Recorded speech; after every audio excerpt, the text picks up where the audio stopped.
Olá, sejam muito bem-vindos ao Fênix Cambuá Podcast. E hoje a gente está muito chique, gente. Temos uma convidada muito mais que especial.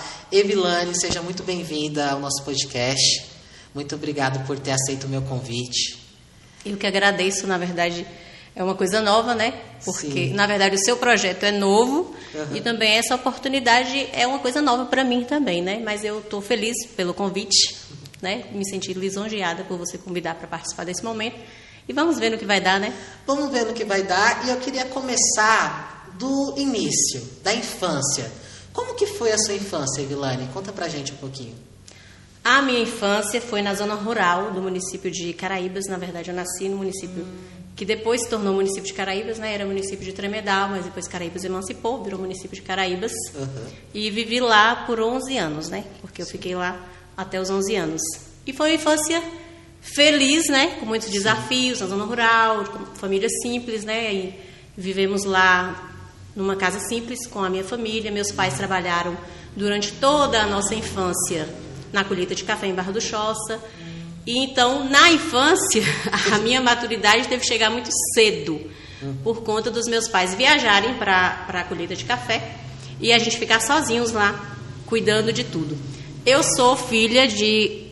Eu tenho 4 irmãos, mas na verdade eu sou a terceira e me tornei um pouco como se fosse a mais velha deles, pela responsabilidade que eu assumia.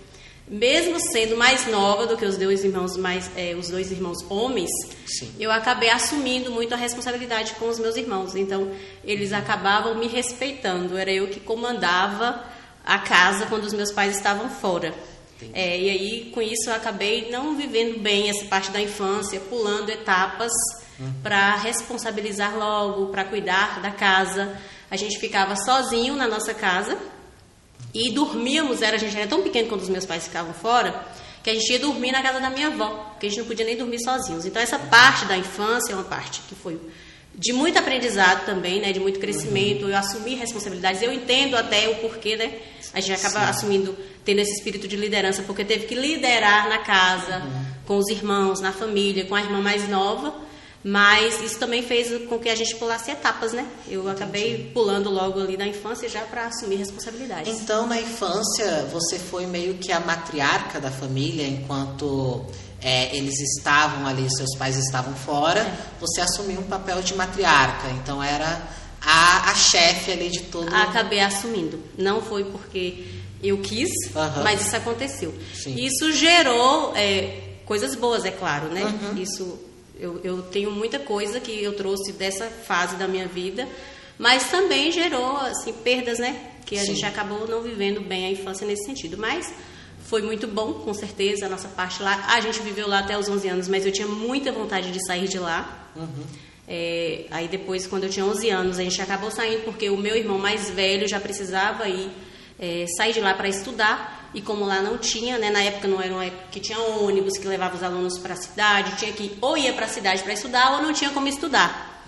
Aí meus pais acabaram nos trazendo para cá, aqui para Belo Horizonte. Então eu vim para cá com 11 anos e com os meus irmãos, e aqui também a gente continuou nesse processo. Eles passavam 3 meses fora, em Barra do Choça, na colheita de café, e a gente ficava aqui em casa, cuidando de tudo do mesmo jeito, para que eles pudessem trabalhar. Então a infância foi nesse tipo, né? A gente ficou cuidando de tudo para que meus pais trabalhassem.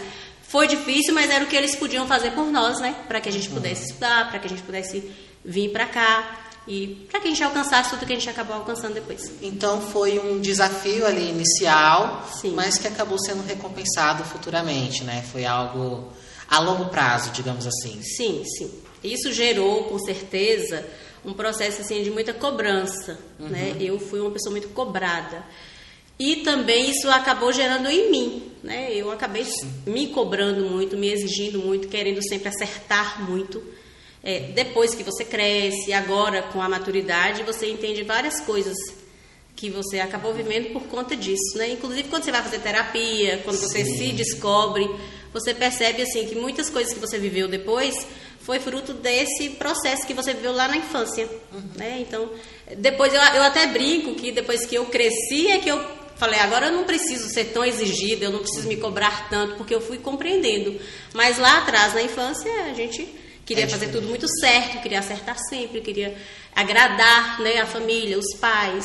E isso gerou, claro, consequências. Nessa Evilane, né, de 11 anos, essa criança, se hoje a gente pudesse fazer um encontro da Evilane atual com a Evilane de 11 anos, o que você acha que ela mais iria ficar surpresa e admirada? O que ia fazer os olhos da Evilane de 11 anos brilhar em você hoje, como mulher?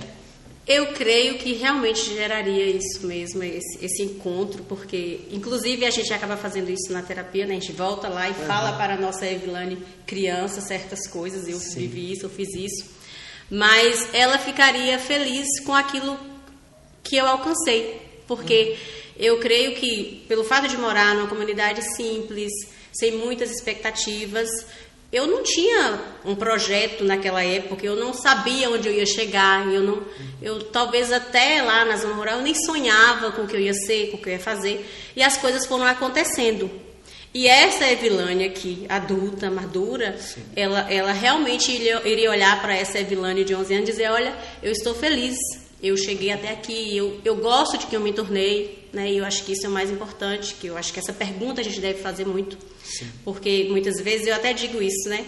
A gente fica dizendo assim, as pessoas não gostam de mim, eu não consigo agradar, mas você precisa se perguntar, né? Eu ouvi um apresentador e escritor dizendo isso um dia, Márcio Mendes. Ele disse assim, você gosta de quem você se tornou?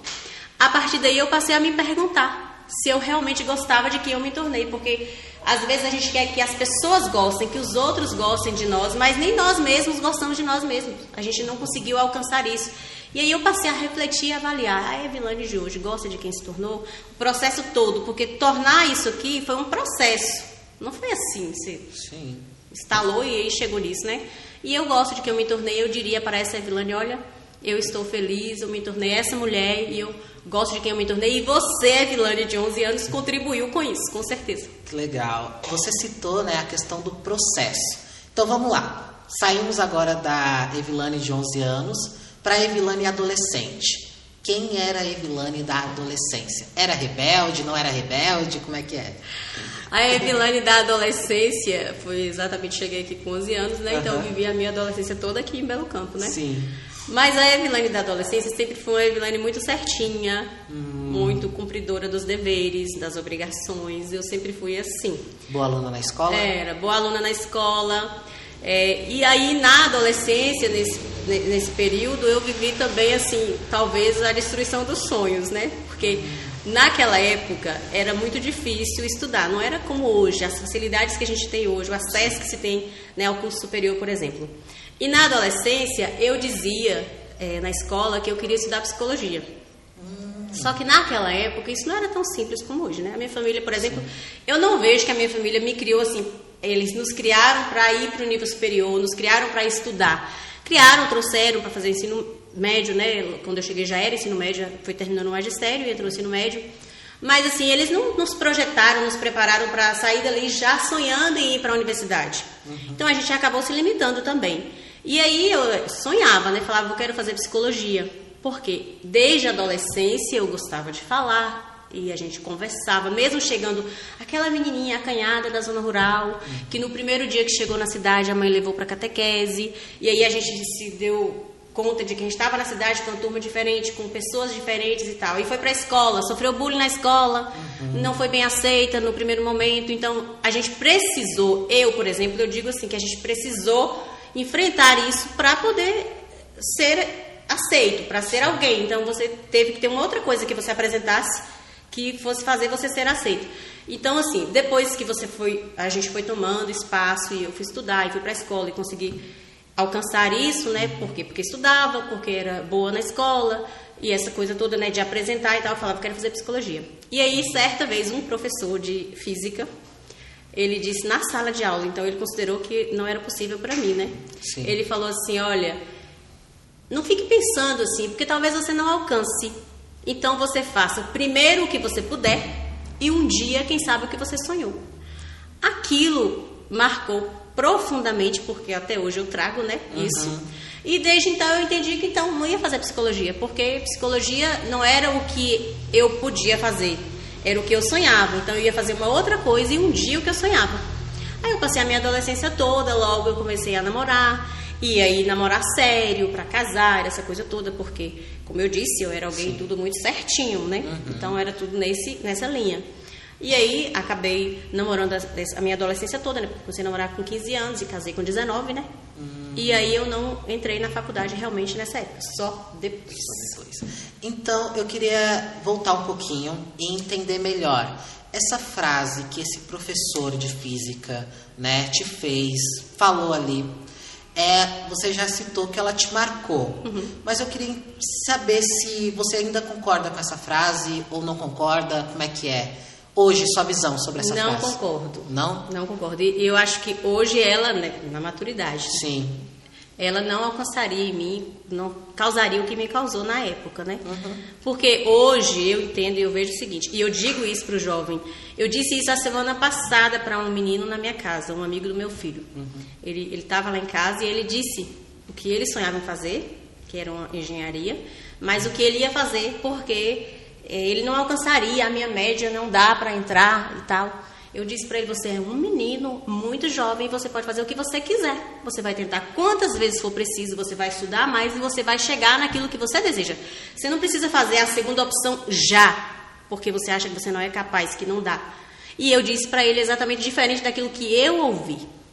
Porque eu acho que isso me fez trazer para fora aquilo que... Ele estava repetindo aquilo ali, ele estava dizendo para ele mesmo, eu não sei se ele ouviu de alguém, mas ele estava dizendo para ele mesmo que ele não podia fazer. E eu disse, não, você pode, você é muito jovem, você é capaz e você vai chegar onde você quiser. E eu acho que hoje, especialmente agora, o jovem hoje, ele pode chegar onde ele quiser, ele pode fazer o que ele quiser, ele é protagonista, né, do processo todo. Então, eu hoje digo que aquilo que ele disse não afetaria tanto como foi naquela época.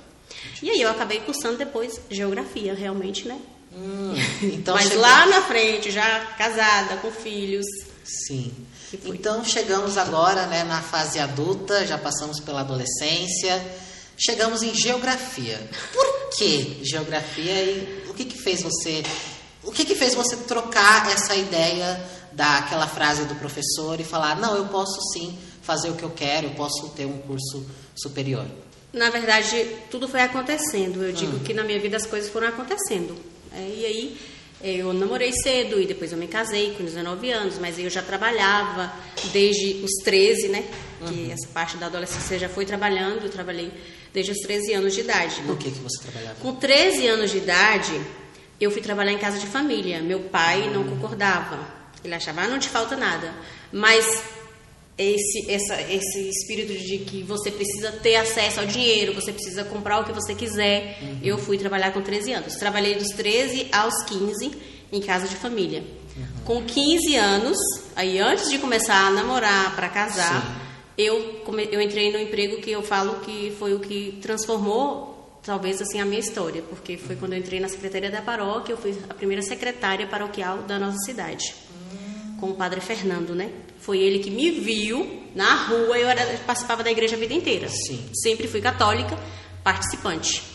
E a igreja é esse espaço mesmo de protagonismo também do jovem, né? A igreja tem esse espaço. E na época, assim, a gente trabalhava muito política, né? E a gente ficou muito politizado por essa questão de ter esses espaços abertos para que a gente pudesse discutir isso, né? E aí, o padre da época, que ainda nem era padre, ele era diácono, ele me viu um dia na rua colocando lixo no balde. E aí, no outro dia, eu cheguei lá na paróquia, eu era da Pastoral do Dízimo, 15 anos. E aí, ele disse assim, você estava fazendo o que ali na praça? Que ele sabia que eu não morava ali. Eu falei, eu estava trabalhando, eu trabalho ali. Minha mãe trabalhava em uma casa e ela precisou sair para a colheita de café e eu fiquei na vaga dela segurando até ela voltar. Ele falou na hora assim, tá. No outro dia, ele me procurou e falou assim, você quer vir trabalhar na secretaria? Eu levei um susto, achei uma dificuldade muito grande, que era muita responsabilidade, fiquei pensando alguns dias ainda. Sheila Cacheada é o primeiro salão étnico de Belo Campo, onde você encontrará produtos para todos os tipos de cabelo, principalmente crespos e cacheados. Além de atendimento personalizado para o seu tipo de cabelo, como tratamentos e cortes, conta com serviços de terapia capilar. Então, se você tem alopécia, calvície, caspa, dermatite ou queda de cabelo, Sheila Cacheada pode te ajudar. Lá você encontra acessórios de cetim e turbantes que irão te deixar ainda mais linda. Venha se empoderar e descobrir o seu verdadeiro DNA em Sheila Cacheada. Se eu queria ou não, pelo peso da responsabilidade.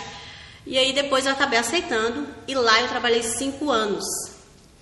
Eu digo que, assim, a minha experiência lá, e ele sabe disso, o Padre Fernando, inclusive quando ele vem à cidade, ele demora muito, mas outro tempo ele veio, eu falo pra ele que ele não sabe da importância daquilo tudo pra mim, porque lá eu aprendi muito, muito, muito. Eu era muito nova, só que eu assumi uma responsabilidade muito grande, e a gente acabava lidando com muitas pessoas, e a frase que me marcou dele, o dia que eu comecei foi: você está aqui para facilitar a vida das pessoas e não para complicar. Ou seja, se a pessoa chega, ela não sabe expressar exatamente o que ela quer, mas você já entendeu, você já facilita a vida das pessoas, porque as pessoas que chegam aqui precisam ter a vida facilitada. E isso me marcou e eu aprendi isso, que a gente precisa ser alguém que comunica e que compreende que o outro comunica e que facilita a vida das pessoas. Então, lá eu criei relações que eu carrego até hoje, pessoas que eu conheço até hoje e que foi somando na minha história, né? E qual que era a sua função lá? Você falou, né? Eu não conheço muito bem, então eu queria entender melhor sobre... Até ali, na paróquia, só quem cuidava da parte burocrática, até ali eram as freiras. Nessa época ainda tinha freiras no nosso município, na nossa paróquia. Sim. E aí, nessa época que eu fui trabalhar, primeiro eu trabalhava meio período, depois o dia inteiro, o secretário paroquial, na época, né? Hoje temos secretário, continuou tendo a vida inteira desde então, mas assim, ele cuida dos processos de casamento, né? Matrimônio, batizado, da parte financeira, né? Porque recebe o dinheiro que entra ali do dízimo e tal, participa de toda a parte administrativa da paróquia. Entendi. E atende as pessoas. As pessoas procuram a secretaria porque querem falar com o padre, porque querem marcar o casamento e precisam querem procurar a confissão. Então, é um contato muito grande. É um lugar de muito aprendizado e crescimento. Muito mesmo. E aí, com essa facilidade de conversar e de comunicar e de relacionar, graças a Deus, né? Sim. Eu fiquei lá 5 anos e trabalhei todo o tempo com o Padre Fernando. Quando o Padre Fernando saiu, porque quando o padre sai, se o outro que chegar quiser trocar de secretário, ele troca. Mas aí eu continuei com o outro padre que veio, que foi o Padre Reinaldo, um tempo. E depois eu saí quando eu tinha 19 anos, que eu já tinha casado. E aí já estava... Não, eu já tinha 20 anos quando eu saí, porque quando eu saí eu já estava grávida de Milena, que é minha primeira filha. Então lá foi um processo de aprendizado, mas assim, as pessoas próximas de mim mesmo, amigos próximos, diziam assim: já deu aqui, já está na hora de você fazer outra coisa, de você buscar outros ares. Mas eu não tinha coragem assim, de enfrentar e sair. E aí, quando eu saí, na verdade, eu fui vivendo outras experiências. E aquilo ali foi importante, mas ali realmente eu tinha passado e eu fui viver outras coisas. E essas outras coisas, eu queria chegar aqui agora. Você citou a questão da geografia, já veio logo em seguida? Não? Aí eu estava grávida de Milena, no período que eu estava grávida de Milena, que é a minha primeira filha, eu não trabalhei, né? Depois que eu tive Milena, aí despertou um pouco o empreendedorismo nessa época. Porque eu estava desempregada nesse período que ela nasceu. Aí minha mãe e meu pai trabalhavam lá em Barra do Choça em fazenda de café e lá eles tinham uma venda, né? Sim. Vocês conhecem a vendinha que vende tudo e tal, que na minha família tem esses... todo mundo é meio vendedor, meio empreendedor. Meu pai, minha mãe. E aí eu comecei a comprar roupas e ir pra lá nos finais de semana pra vender lá. E levava a Milena pequena, uma luta que você não tem noção, de ônibus. Ia com ela pra Conquista, de Conquista pra Barra do Choça pegava outro carro até a zona rural, que era onde eles trabalhavam na colheita de café, e passava o final de semana lá vendendo roupas, porque eu estava desempregada na época. E foi um esforço tremendo, mas foi uma experiência que agregou na minha vida. Sim. Aí isso eu fiz durante esse ano, né, que ela era pequenininha. Logo depois teve um concurso de agente comunitário de saúde aqui na cidade. Eu fiz o concurso, passei.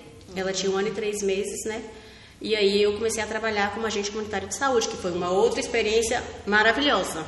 Que eu digo assim que também eu tenho relações assim, no mercado chegam pessoas que eu atendi naquela época, meninos que eu pesei e agora são mães, né? A gente já virou a avó desses meninos, né? E esse trabalho foi uma experiência muito importante para a minha vida, que depois eu fiquei pouco tempo, porque era um concurso, mas eu abri mão desse concurso, saí para assumir depois a Secretaria de Assistência Social. Quando eu assumi a Secretaria de Assistência Social, na verdade eu já estava na faculdade. E aí foi o seguinte, eu tive Milena, rapidamente eu engravidei de Gustavo, então eu tive 2 filhos seguidos. Quando eu estava grávida de Gustavo, próximo a ter Gustavo, porque na verdade eu entrei na faculdade de Geografia mais ou menos no mês de novembro, eu acho, e eu tive Gustavo em janeiro. Então, assim, outubro, vou ter meados aí. Sim. Teve a FTC, veio pra cá. E aí eu falei, agora eu vou fazer um curso superior, porque esse eu posso, lembrei? Não dava pra fazer o que sonhou. Então vou fazer o que dá pra fazer. Eu posso fazer esse. Então, entre todos os cursos que vamos ter aqui, o que mais me identifica, então, é Geografia, que eu gosto de humanas, né? Também. Então, vou fazer Geografia. E aí eu entrei na faculdade de Geografia, grávida de Gustavo, barrigão enorme, com Milena, que não tinha nem 2 anos, porque quando ela completou 2 anos, Gustavo já tinha nascido, tinha 4 dias que ele tinha nascido, e enfrentei. Foi realmente um desafio muito grande. Aí eu cursei ali alguns meses, parei, tive Gustavo, fiquei apenas 15 dias em casa, e voltei para a faculdade ainda com aquele barulho me incomodando ainda por conta de que eu tinha tido o bebê há poucos dias. Cara, eu imagino sua luta e seu esforço. E trabalhando. Para conseguir manter a faculdade, porque assim, falando um pouquinho Era sobre... desesperador. Eu imagino. Porque, tipo, falando um pouquinho sobre minha experiência pessoal, né? Eu fiz a faculdade, terminei a faculdade, mas assim, sem trabalhar... sem ter nada e já só estudar. Só estudar e já foi tipo uma coisa pesada pra caramba. E eu imagino assim, tudo acontecendo à sua volta e ainda ter essa dedicação ao estudo, né? Isso, levando em consideração que quando eu entrei na faculdade, que eu estava grávida de Gustavo, eu estava num período assim de puxado, né? Porque Milena era pequenininha. Quando eu precisei afastar para poder ter ele durante 15 dias, eu ficava em pânico, porque estava muito no início. Quando você entra na faculdade, você não tem aquela sensação que você não vai dar conta? Sim. Então eu tinha essa sensação que eu não ia dar conta. Então eu fiquei em pânico os dias que eu fiquei em casa, porque eu não podia voltar agora, só que eu achava que quando eu voltasse eu podia não dar conta de tudo que estaria acumulado. E aí eu nem tirei uma licença da faculdade, que eu poderia tirar, receber tudo em casa, mas eu voltei logo. Porque essa mania de querer dar conta de tudo, né? Que é um problema também, né? Entendi. Aí eu voltei logo com 15 dias para que eu pudesse acompanhar tudo com todo mundo e não perder tanto. E voltei para a faculdade. Aí fiquei cursando. Nesse período foi quando eu acabei deixando o meu trabalho de agente comunitário de saúde, que foi quando eu estava na faculdade, que eu estava com esses filhos pequenos. Sim. E aí eu assumi a Secretaria de Assistência Social. Fui secretária de Assistência Social durante um período. Legal. Foi outra experiência marcante. Aí você teve todo esse processo, entrou como secretária de assistência social. Estudando.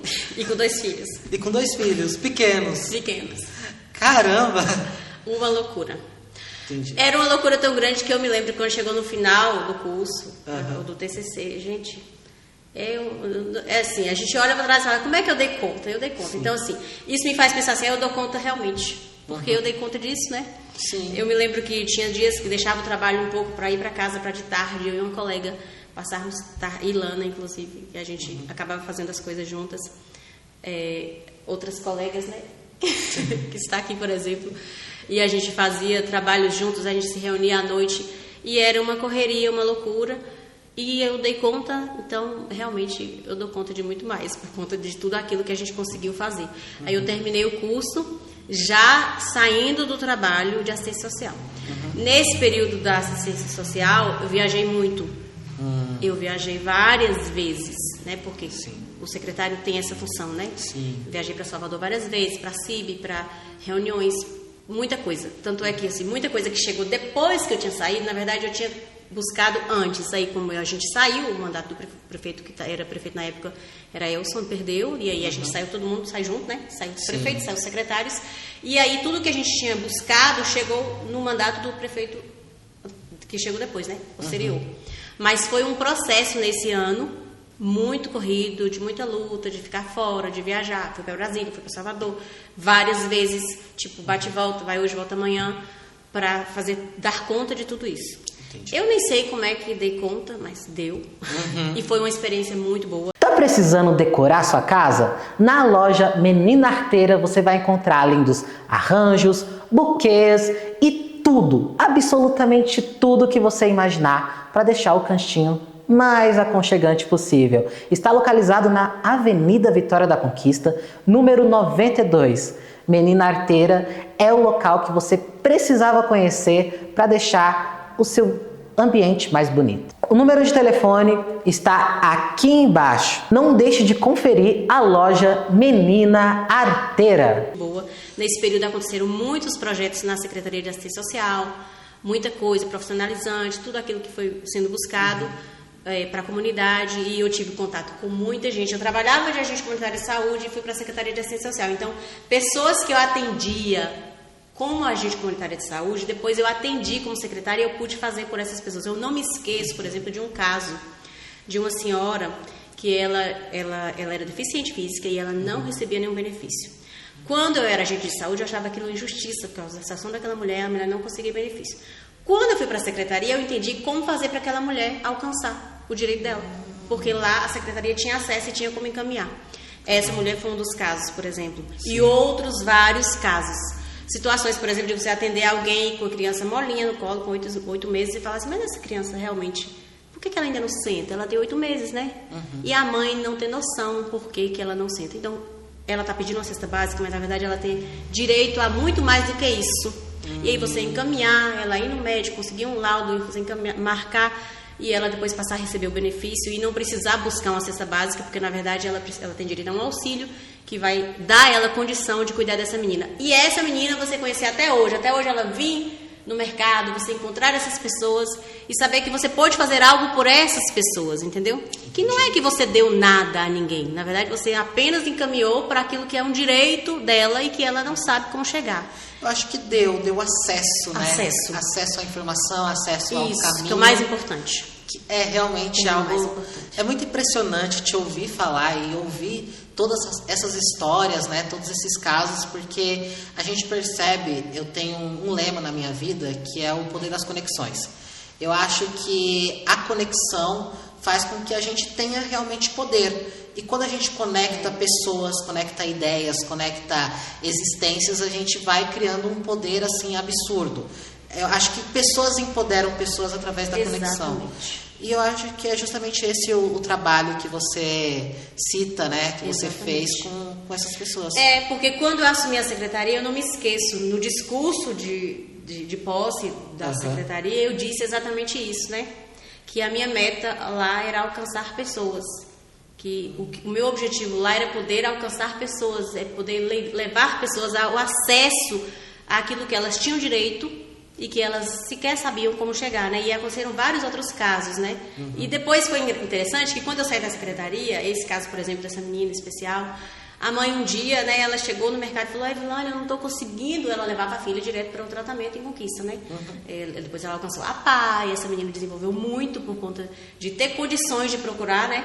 E aí um dia ela foi lá e falou, não estou conseguindo, o carro não está mais passando lá, porque ela morava na zona rural, para levar. Eu falei para ela, olha o seguinte, o que você tem que fazer é o seguinte, você vai procurar e vai dizer, olha, se não mandar o carro, eu vou procurar o Ministério Público.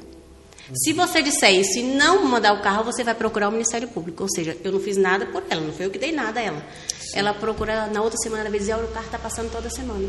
Porque o que as pessoas precisam saber é o que elas têm direito. Uhum. É o que é direito dela, o que ela pode ter acesso.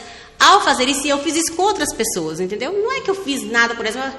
Existe o que nos defende, é só você procurar o Ministério Público e dizer, olha, minha filha precisa do carro e o carro não está passando. Então, é essa informação que precisa chegar até as pessoas, sabe? Então, é como você está dizendo, essa conexão, ou seja, quando as pessoas sabem o que elas têm direito, quando elas sabem falar, né? Quando elas sabem chegar, pronto, elas alcançam tudo. Não é dinheiro só que resolve as coisas, muitas vezes nem é dinheiro, né? Sim. É mais o acesso à informação mesmo. Agora, vamos lá, secretária da Assistência Social, agora a dona de mercado. Como é que a gente chega nessa conclusão? Aí eu terminei o mandato na secretaria. Sim. E também terminei o curso superior, tudo no mesmo período. Ao terminar, então, ou seja, terminou o mandato, eu tinha saído do meu concurso. Eu ia ficar, desempregada. Nessa época, aí, 2008, final de 2008, para entrar 2009. Minha família falava assim, meu Deus do céu, abriu mão de um concurso e agora entrou aquela situação, né? E vai ficar desempregada. E também nessa época, né, o meu companheiro da época, né, meu ex-marido, ele também prestava serviço para a prefeitura. Então todo mundo ia ficar, ele prestava serviço e eu trabalhava na secretaria. Eu disse claramente, eu não me esqueço dessas palavras que eu dizia, olha, Deus sempre providenciou tudo na minha vida, nunca me faltou nada. Não deu sobrando, mas nunca faltou. Então agora ele vai providenciar, então eu não tenho a menor preocupação. Ele vai abrir outra porta. E tinha essa tranquilidade. Chegou o final do ano, inclusive, a gente marcou de viajar no mês de janeiro, no início do mês de janeiro, para depois voltar e ver o que ia acontecer. Aí nessa época foi quando os antigos donos assim, do mercado, que eram os donos, né? Que era Elson e Nilza. Ele procurou meu irmão, Elvis Clay, que agora nem está aqui, né? Está nos Estados Unidos, para oferecer exatamente para que ele pegasse o mercado em sociedade com Nilza. E aí meu irmão, ao receber essa proposta, ele não disse não. E na verdade ele falou, eu não vou assumir, mas eu sei quem pode fazer isso. E aí ele foi e nos procurou e disse, ele falou, olha, vocês que vão ficar agora sem trabalho, eles me ofereceram o mercado como sociedade. Eu não quero deixar o meu trabalho, ele trabalhava em uma empresa, né? Mas eu acho que está muito certo para vocês. E aí, no primeiro momento, houve uma resistência, a gente não sabia se queria, se tal, se ficava ou não. E aí eu fui rezar, né? E perguntar para Deus o que Deus queria. E aí eu falei para Deus, se fosse para ser, porque eu estava sentindo, e se ele pegasse, ele deixou claro, se ele assumisse, eu ia trabalhar com ele lá. E se a gente assumisse, pronto, também ele preferia que a gente assumisse.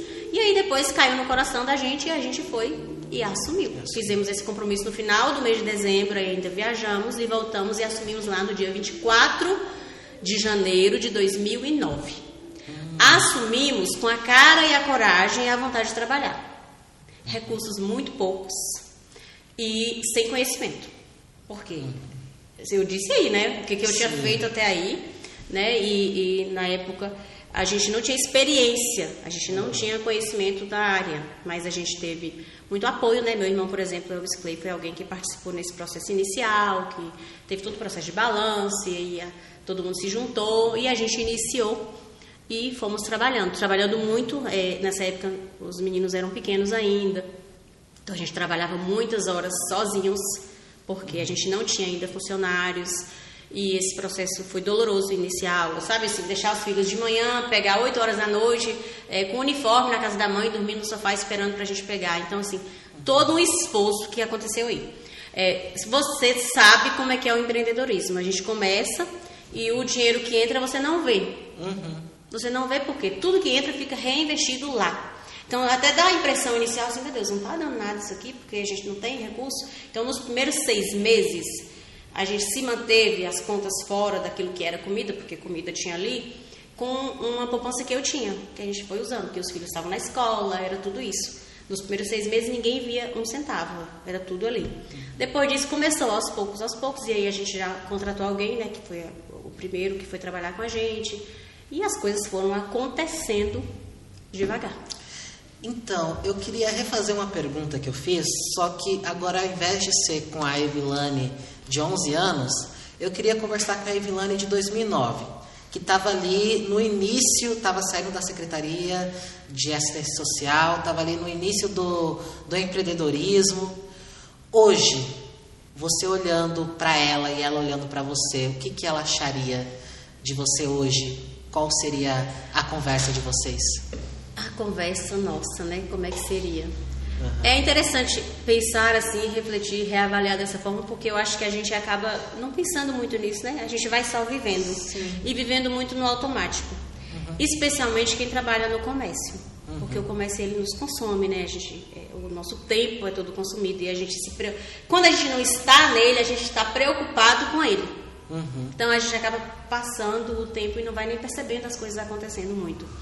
E essa Evilane lá de 2009, né? Com coragem, com muito ânimo e trabalhando. E eu quero agradecer ao nosso patrocinador Miracel.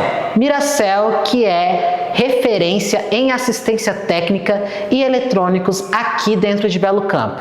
Lá você vai encontrar capas, películas e o conserto ideal para o seu celular. Então, se você está com um problema no celular, já sabe onde arrumar. Tela trincou? Já sabe onde você vai conseguir ter uma nova tela e ainda a película é grátis, tá bom? Queria dizer também que em breve terá novas novidades. Então fique ligadinho em Miracel, assistência técnica e eletrônicos. A gente trabalhou muito mesmo, né? Foi um trabalho conjunto, né? De parceria, porque fomos nós que assumimos, né? E de muita luta. Mas essa Evilane estava ali, disposta. E sempre lembrando que a gente precisava fazer uma diferença, levar um sorriso, melhorar essa questão do atendimento. Então, essa Evilane estava ali para isso. E ainda eu tentei, durante tudo isso, todo esse tempo, mesmo com as correrias, eu conciliava essa questão de ter filhos, ter família, participar da igreja. Nunca deixei de ir às missas, de participar. Teve um período assim que eu não consegui dar conta, por exemplo, de um grupo de oração que participo, eu não conseguia ir durante um tempo ali, mas sempre me esforçando para estar em tudo isso e dar conta, né? E aí essa Evilane de hoje olha para trás e fala assim, olha, a gente conseguiu, a gente passou por tudo isso e foi uma experiência, e tem sido uma experiência muito boa, né? A gente colheu muitos frutos desse trabalho pesado e forçado, mas que deu resultado sim, né? Com muita dedicação, muito empenho. E eu olho para trás e vejo assim, né, o quanto a gente evoluiu. Porque esse evoluir, e eu acho muito importante lembrar disso, talvez as pessoas olham de fora e pensam assim, que o mais importante é o que se conquista. Olha o quanto alguém conquistou, e não é isso. Eu acho que o mais importante, a gente precisa olhar para a gente e perceber que o mais importante é quem a gente se torna. Porque é quem a gente se torna no processo, o processo vai nos levando a ser alguém, e a gente precisa olhar para isso, que o mais importante é quem a gente é, não é as coisas que a gente conquista, não é nada disso, sabe? O mais importante é quem você é. E esse processo de dificuldades, e empreender é assim, tem períodos que tá tudo muito bem, tem períodos de muita dificuldade. Eu me lembro, olho para trás e vejo assim, Adailson passando por várias dificuldades quando ele estava assim na administração, e superando aquilo, e vivendo o esforço de cada dia, de chegar no domingo e se preocupar como é que vai ser a segunda, porque a segunda eu tenho tantos mil para pagar, e a gente ir passando por tudo isso. Eu digo, e isso é uma coisa que eu sempre repito, que o empreendedor, ele vive da providência. Ele confia na providência, porque o empreendedor é quem? É quem não tem um capital, né, grande para saber estar tudo seguro, e ele está ali se esforçando para dar conta de tudo todo dia. Então, a providência para o empreendedor é o cliente. Então, o nosso cliente é a providência de Deus para nós. Quando cada cliente que chega, cada cliente é importante, cada pessoa que vem é muito importante. E a gente trabalhou nessa meta de trabalhar com relacionamento, com atendimento, com variedade. Isso que foi acontecendo com a gente foi dessa forma. A gente tinha que ter um diferencial, porque a gente estava ali no centro, no meio de todo mundo, e pequeno. Então, como é que a gente vai sobreviver a isso? E foi assim. E foi assim e está sendo assim, né? Está sendo. Eu queria agora, porque a gente já visitou um pouquinho o seu passado, a sua história, muito linda, por sinal, e eu queria agora que a gente focasse no futuro. O que você quer? Porque você já alcançou um monte de coisa, a gente já percebe que é uma trajetória muito bonita, mas agora para o futuro. O que Evilane quer para o seu futuro? Qual é o seu maior objetivo hoje? Meu Deus, que pergunta difícil. Hoje ainda eu dizia isso, eu falava sobre isso lá de manhã. Tem uma pessoa nos visitando da minha família de São Paulo, e ela foi lá de manhã e a gente conversou, ela andou pelo mercado, né? Sim. E aí, normalmente, as pessoas, quando andam pelo mercado, ficam assim surpresas pela variedade, pela quantidade de coisas que você pode encontrar no espaço pequeno. Eu digo que se a gente dobrasse as prateleiras, a gente conseguiria enchê-las todas por tudo que a gente tem. E aí ela falou, e aí, o que você agora quer para o futuro e tal? Aí ela até disse isso, ela falou, você precisa ficar de fora um pouco, olhar, e aí, olhando de fora e entendendo o que realmente você quer. Porque ainda no ano passado eu dizia isso, né? Eu disse que eu fiz o que eu queria e deixei o que eu sonhei, depois eu entendi que dava para fazer o que eu sonhei, que é o que eu disse lá anteriormente. Sim. E aí, eu olhando para tudo isso, eu já realmente refleti sobre se eu vou fazer ainda o que eu sonhei.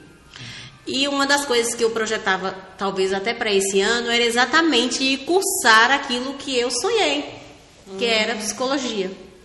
E o que aconteceu foi incrível, porque eu tive meus filhos muito novos, meus filhos agora têm 20 e 18 anos. Sim. E aí Milena não tinha ido para a faculdade, né? Uma loucura, eu queria muito que ela tivesse ido logo que saiu do ensino médio e tal.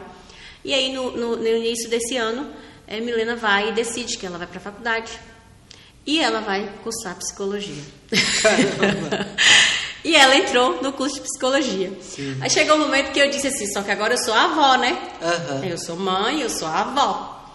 Eu disse assim, gente, eu fiquei muito feliz. E o dia que ela se arrumou, o primeiro dia que ela estava saindo para a faculdade, a gente teve esse momento de emoção mesmo.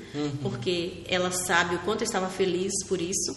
E nesse momento eu estou nesse apoio à Milena, que está cursando com um filho de 1 ano e 2 meses. Então eu fico com o Bernardo exatamente no horário que ela vai para a faculdade, porque no restante do tempo não dá. Eu não tenho tempo, né? Eu tenho uma vida muito cheia. E aí ela está cursando. Mas aí eu já me perguntei mesmo, né? O fato de Milena estar cursando psicologia, que maravilha, ela quis isso e tal. Eu ainda quero, né? Eu não sei se é exatamente o que eu quero. E quando você fala o que você quer para o futuro, eu quero, eu já me sinto uma pessoa muito realizada. Eu me sinto uma pessoa muito realizada, com 41 anos, com 2 filhos, com um neto, com uma vida, uma trajetória, né? E que eu gosto da minha vida, daquilo que eu já vivi, apesar de ter vivido muitas dificuldades, mas eu acho que as dificuldades transformaram-me em quem eu sou. E eu ainda desejo muitas coisas, e eu tenho metas. Eu desejo alcançar algumas coisas. Tem coisas que eu desejo que eu prefiro não dizer ainda. Okay. Porque eu ainda preciso, né, chegar eu preciso me preparar para algumas coisas que eu ainda desejo fazer. Mas para o futuro eu quero realmente mudar algumas coisas na minha vida. Eu quero fazer mudanças. Mudanças para que eu tenha tempo para olhar para mim mesma, como você questionou. Quando você diz assim, quando você olha para essa Evilane de 2009, eu fico me perguntando agora e eu vou fazer essa reflexão depois. Por quê? Porque a gente passa a vida, como eu disse, tão no automático que a gente não se olha, a gente não se vê, as coisas vão acontecendo. Hoje alguém disse isso, ela falou assim, você se ocupa tanto que quando você para, ao invés de você refletir, você dorme, e é verdade. Porque você já está exausta, cansada, e você precisa dormir, porque senão você não vai aguentar o dia seguinte. Sim. E o que eu desejo para o meu futuro é exatamente ter uma vida onde eu consiga me olhar mais, me ver mais, sabe? E conseguir aproveitar mais do que está à minha volta. É a minha meta. Então, assim, como isso vai acontecer, eu ainda não sei. Né? Hoje à tarde ainda, conversando com minha mãe e com meu pai sobre tudo isso, né? Porque eles sabem que eu desejo fazer algumas mudanças na minha vida, mas eu estou rezando e pedindo para Deus ir mostrando, né? Porque Ele sempre vai orientando e as portas vão se abrindo para que eu consiga alcançar isso, mas com segurança, com tranquilidade, mas eu vou alcançar. E agora, a gente falou muito sobre você, né? Sobre você para você, mas eu queria falar agora para outra pessoa, para um empreendedor que está começando, que está agora iniciando alguma coisa, enfim, começando o seu mercadinho, ou enfim, um brechó, o que seja. Qual o seu maior conselho que você fala, tá, esse conselho é o que eu te dou, é um conselho de ouro, guarde esse conselho para o resto da sua vida. Qual seria ele? O conselho que eu normalmente dou é confia, precisa ter confiança, confiar que vai dar certo, confia que a providência vai acontecer e dedique-se, porque o empreendedorismo exige essa dedicação, esse empenho.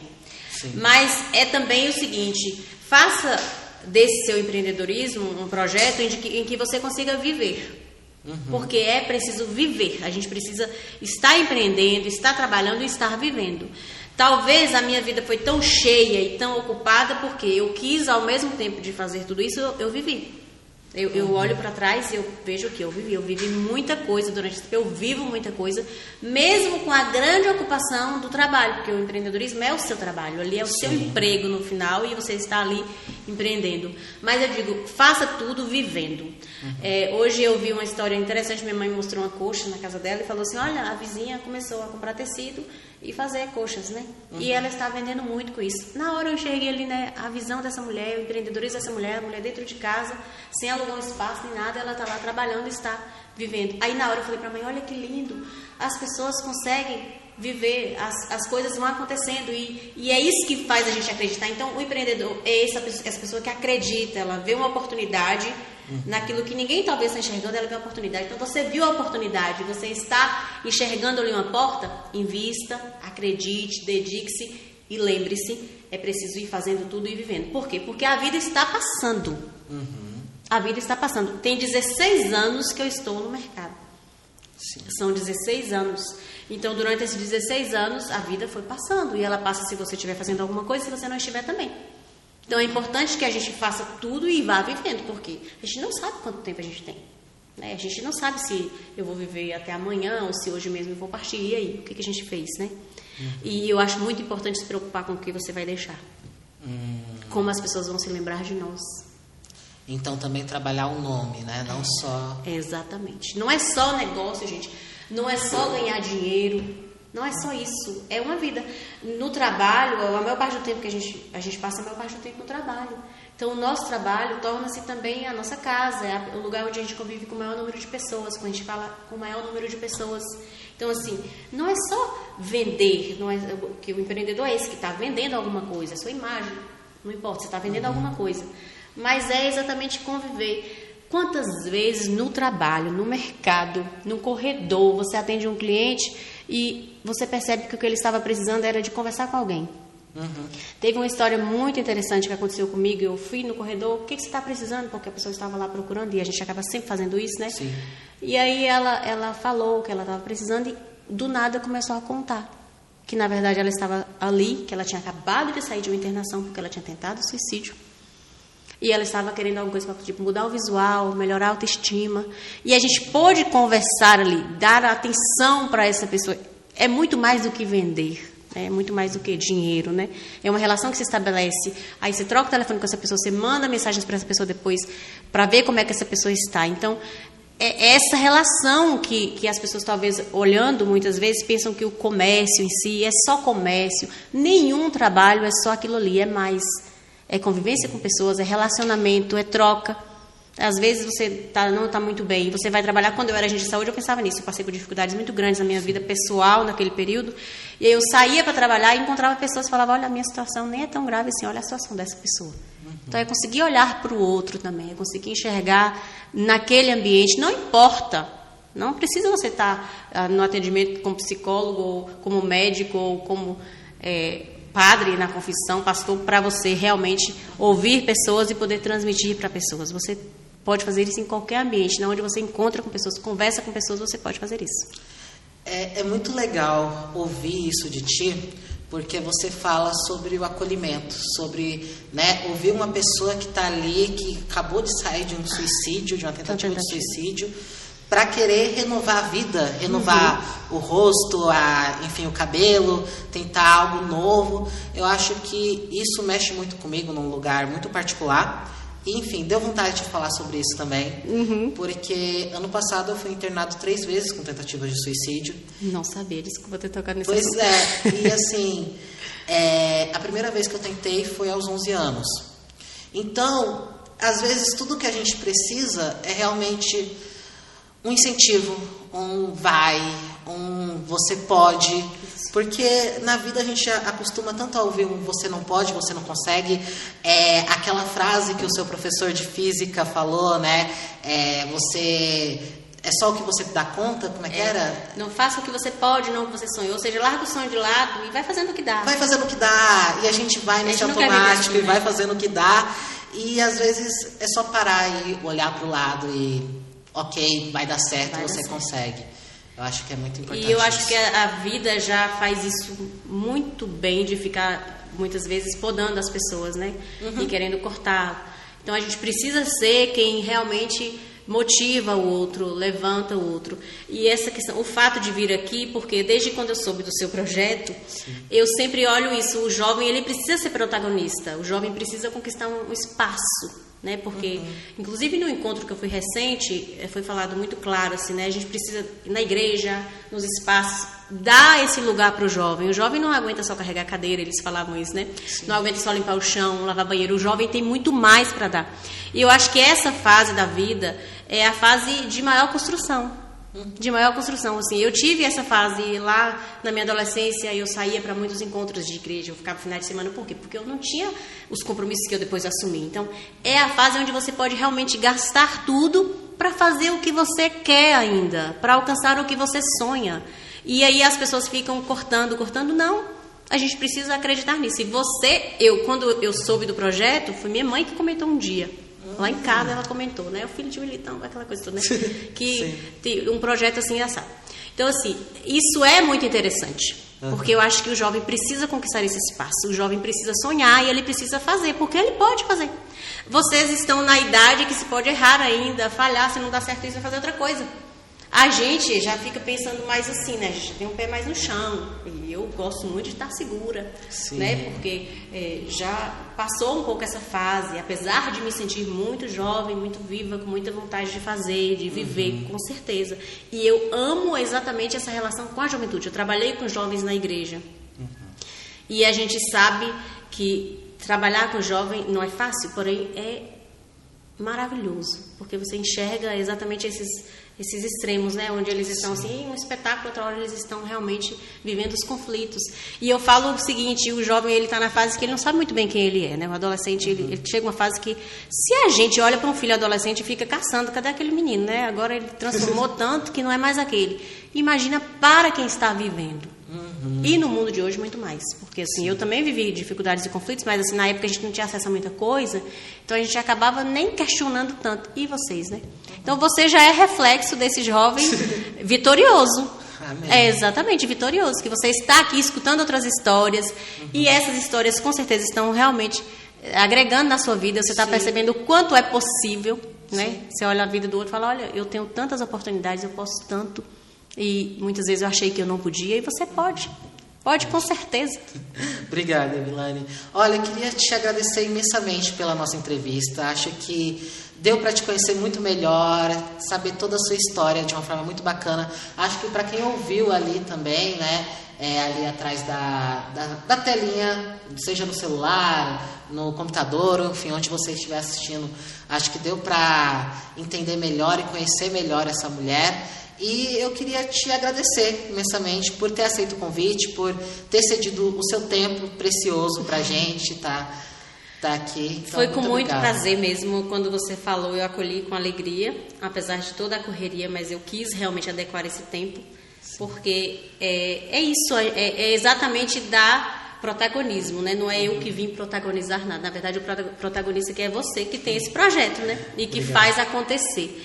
E é com muita alegria mesmo. Inclusive, eu acho que conversar com outros jovens, com outros adolescentes, agrega na nossa vida. O fato de ter convivido com muitos jovens e adolescentes nos trabalhos de igreja e tal, me ajudaram muito quando eu passei pela fase dos meus filhos, adolescentes e jovens, os desafios, que foram muitos e muitos e muitos, né? Sim. Mas essa conversa, essa troca, isso agrega demais na nossa vida. E eu é que agradeço, viu? Foi muito bom estar aqui. Foi muito gostoso, foi uma conversa muito gostosa. Muito tranquila, eu estava realmente com o coração acelerado, mas depois eu me acalmei completamente. Certo. Muito obrigado, gente, e até a próxima. Tchau, tchau. Tchau.